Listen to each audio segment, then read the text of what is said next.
मैं आपके शहर में आपसे एक अपील करने के लिए आया हूं,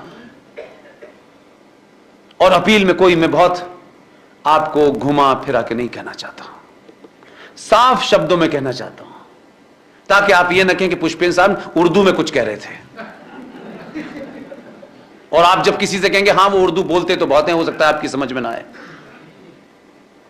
और जिस भाषा को नहीं जानते, जिस चीज के मतलब नहीं जानते, बिना जाने ताली मत बजाइएगा। ये जो हमारे अंदर एक कॉम्प्लेक्स है, उर्दू कोई बोल दे, ओफो क्या इंटेलेक्चुअल है यार, क्या उर्दू है यार, पता कुछ नहीं है, लेकिन एक कॉम्प्लेक्स है। और इस कॉम्प्लेक्स के कारण जो शख्स आपको खड़े होकर के आपके पूर्वजों को गाली दे रहा है, आपको गाली दे रहा है, आने वाली नस्लों को गाली दे रहा है, आप करें वाह वाह क्या शेर है साहब, क्या शेर है, वाह वाह वाह, लगे हुए हैं। वो तो अलग बात है कि वो बेचारा चला गया, इंदौर का था, बहुत खूबसूरत आदमी, चला गया, 20 साल तक आपको आपके मुंह पे गाली देता रहा, लेकिन आपको आदत पड़ गई है। जो जबान हमें नहीं आती, हम उसके भी एक्सपर्ट हैं। अमीर खुसरो की गजल सुनी आपने, हम इसे भी बहुत गाते हैं, ना अमीर का पता ना खुसरो का पता। छाप तिलक सब छीनो तो उसे नैना मिला के, क्या वाह वाह वाह वाह, क्या मतलब है इसके, क्या मतलब है भाई इसके बताइए। और गा रहे हम, और वो सुना, वो आपके मुंह पे आपको बता रहे हैं, अबे मूर्खों, हमने तुमसे नैना मिला के तुम्हारा तिलक भी छूना, तुम्हारी छाप भी छीन ली और तुम्हें कन्वर्ट कर दिया।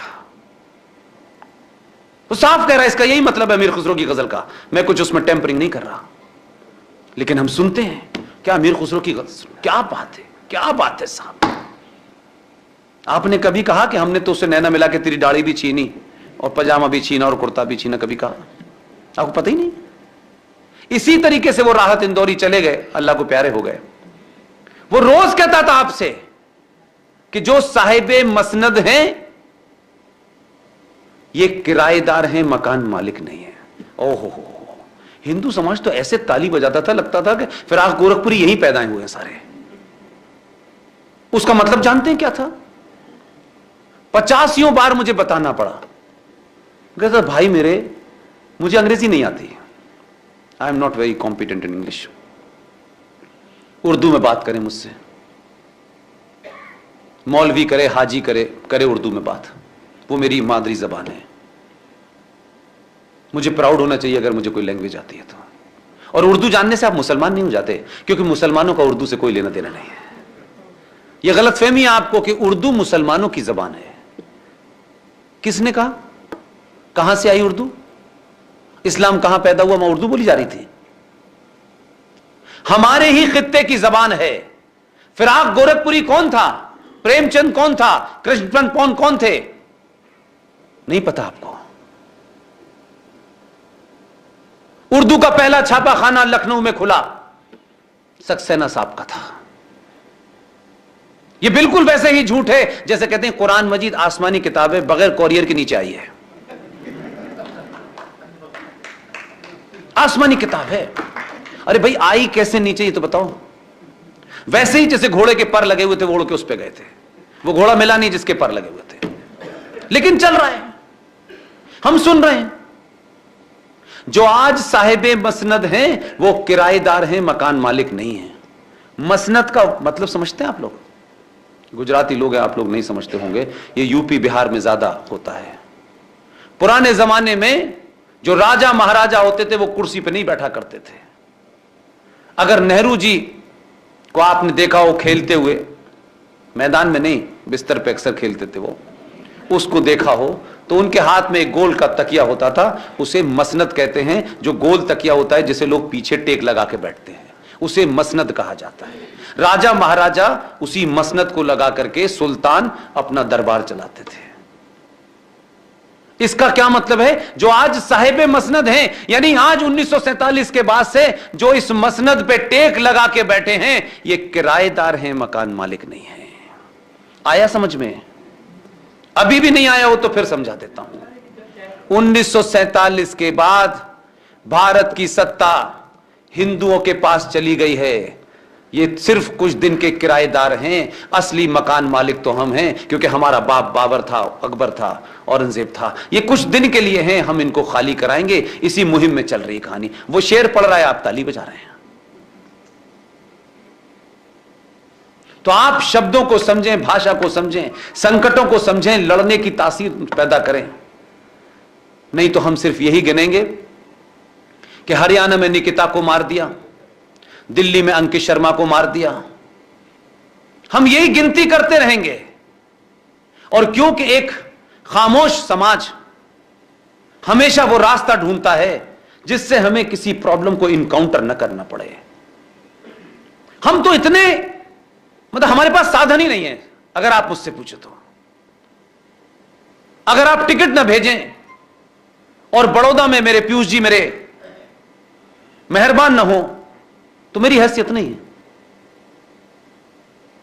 मैं तो चौराहों पे, पुलियों पे जहां मिल जाता हूं वहां बात अपनी कहता हूं। मुझे कोई फर्क नहीं पड़ता मेरे बारे में लोग क्या सोचेंगे, मैं अपने बारे में क्या सोचता हूं ये इंपॉर्टेंट है। मुझे किसी का सर्टिफिकेट नहीं चाहिए।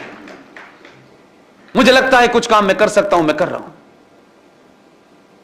इसलिए अपनी भूमिका को निभाने के लिए दिन हो रात हो, कल तो शायद 3 सभाएं थी, अब बताइए कितने उसके साथ कह रहे हैं 4 सभाएं थी। मुझसे कोई नहीं पूछ रहा है। लेकिन ये सभाएं अगर इसे करने से मेरे राष्ट्र के लोग जगते हैं तो दिन भर करूंगा। क्योंकि हो सकता है कि हम में से बहुत सारे लोग ना भी रहें। आपको कुछ चीजें हमारे जाने के बाद पता चले, इसलिए आपको चाहता हूं कि आप उन्हें समझें, लोगों को बताएं कि आज संवैधानिक तौर पर भारत की संसद ने ऐसे कानून पास कर दिए हैं कि इस होटल के मालिक पीयूष जी का यह होटल नहीं होगा। आपका अपना मकान आपका अपना मकान नहीं है। आप जब तक खुश हैं जब तक वो यहां तक नहीं पहुंच रहे। ऐसा संसद में कानून पास हुआ है। आप सरकारें बनाते हैं, बड़े बड़े नेता भेजते हैं, एक आध बार कभी उनको बुलाएं और टिकट मांगने की बात ना करके उनसे पूछें कि आपको हमने वहां भेजा है, आपके 5 साल हो गए, 10 साल हो गए, भगवान करे आप 50 साल तक रहें, लेकिन 50 साल तक हमने इसलिए नहीं भेजा है कि ये मंत्री रहेगा, ये मंत्री नहीं रहेगा, पेट्रोल कम होगा, सस्ता होगा, मेरी चिंता नहीं है। मेरी चिंता यह है कि आप सवाल पूछें, क्योंकि आप गुजराती हैं और गुजरातियों की ज्यादा सुनते हैं वो। आप उनसे पूछें कि 2013 में भारत की संसद के अंदर दोनों सदनों में एक कानून पास होकर रखा हुआ है। हो सकता है उसको भी ना पता हो, क्योंकि उस वक्त वो दिल्ली में नहीं था। यह जिम्मेदारी मेरी और आपकी है। यह पार्टी के उन MP MLAs की है जो पार्टी से आगे बढ़ के राष्ट्र की चिंता करते हैं।